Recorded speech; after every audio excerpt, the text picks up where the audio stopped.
Hello students, I am Divya Rai, Assistant Professor, Department of Electronics and Communication, Oriental Institute of Science and Technology, Bhopal. I will be taking Analog Electronics, which is the subject of third semester EX branch. So let's start with the first unit. So here are the contents.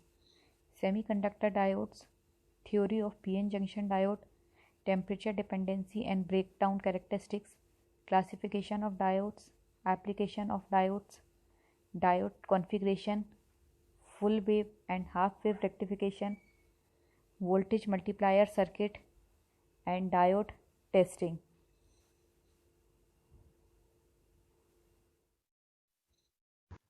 So let's begin with introduction to semiconductor diodes. You guys have already read about semiconductor in your last semester, but still we revise once again. Basically, semiconductor is a type of material. Here we see that material can be divided into three types based on the value of energy gap.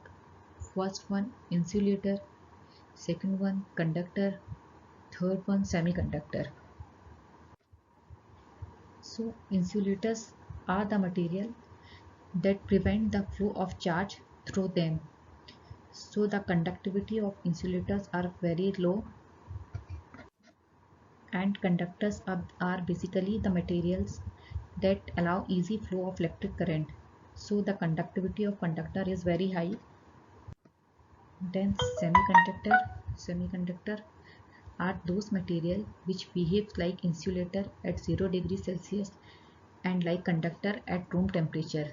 They have the properties between conductor and insulators. Means semiconductor are the materials that possess the property of electrical conductivity less than conductors. The charge carrier in case of semiconductor are electrons and holes. So when the temperature is absolute zero, then no any movement of charge carrier take place in case of semiconductor. So in such case it behaves as an insulator. But in order to have a considerable flow of charge carrier to take place, certain potential must be provided to them that can excite the electrons to another energy level, thereby generating electrical current. Now we see the energy band of electronic materials. First, we see the energy level diagram of insulator, which showing large band gap between valency band and conduction band. So we can see that large band gap exists between the valency and conduction band. This large band gap does not allow the electrons to jump into the conduction band. Hence, the current flow is not possible in insulator, and the band gap in case of the insulator is larger as compared to both conductor and insulators. Now we see the energy band diagram of conductor that show the overlapped valency and conduction band, thus having the large electrical conductivity.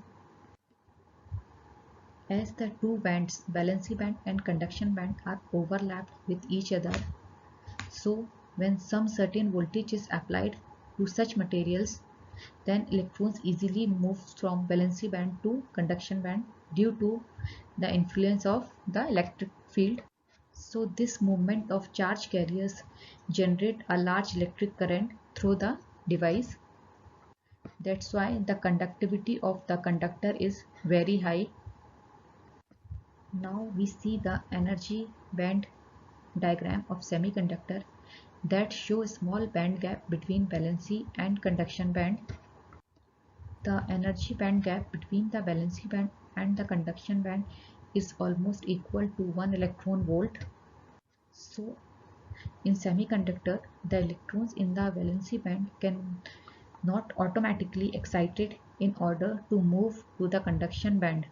But on applying certain voltage, the electron in the valency band gains sufficient energy and jumps to the conduction band, and so current will start flowing. So according to energy band diagram, we see that the conductivity level of semiconductors somewhere lies between conductor and insulator. Now we see the types of semiconductor. Basically, semiconductor are of two types: intrinsic semiconductor and extrinsic semiconductor. Intrinsic semiconductor are pure semiconductor. No impurities are added in these semiconductors. It is also known as undoped semiconductor. And extrinsic semiconductor are those in which intentionally impurities is added for making it conductivity is known as extrinsic semiconductor. The process by which an impurity is added to a semiconductor is known as doping. This is a semiconductor that are doped with specific impurities. The impurity modifies the electrical property of the semiconductor and make it more suitable for electronic devices such as diode and transistor.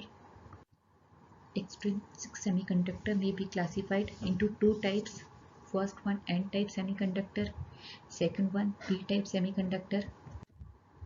In N-type semiconductor, dopant is a pentavalent impurity. Second, dopant supply extra free electrons. And in N-type semiconductor, majority carriers are electrons and minority carriers are holes. In P-type semiconductor, dopant is a trivalent impurities and dopant supplies extra free holes, and in majority carriers hole and minority carriers electrons. Next, we see what is semiconductor diode. A diode is a device designed to permit electron flow in one direction and block flow from the other direction. A diode consists of two electrodes, a cathode and an anode. A cathode has the positive terminal, which we see in the given figure. An anode has the positive terminal, which we see in the figure, and cathode has the negative terminal. And the arrow indicates the direction of current when the diode is under forward biased.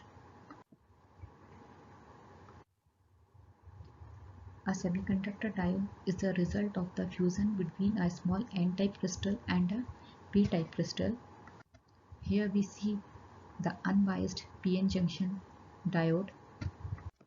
So if we join or fuse these two semiconductor material, P-type material and N-type material together, they behave in a very different way, merging together and producing what is generally known as PN junction.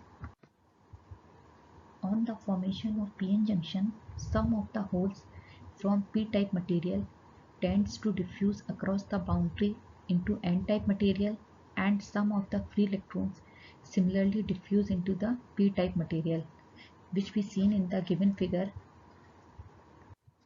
This happens due to density gradient. So this process is known as diffusion. As a result of the displacement of the charges, an electric field appears across the junction. We see that the free electron crossing the junction create negative ions on the p side, and the electrons also leave positive ions behind them on the n side. So the negative potential of the p sides prevents the migration of any more electrons from the n-type material to the p-type material.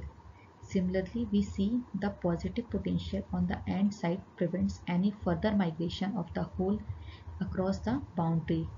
So the initial diffusion of charge carrier creates a barrier potential at the junction, which is also known as depletion region, which we can see in the given figure. This depletion region and potential barrier can be removed by applying the external potential towards the diode or by applying the external potential in diode. So here we see the basic introduction about semiconductor diode. Now in our second lecture we will discuss about the PN junction. So thank you students.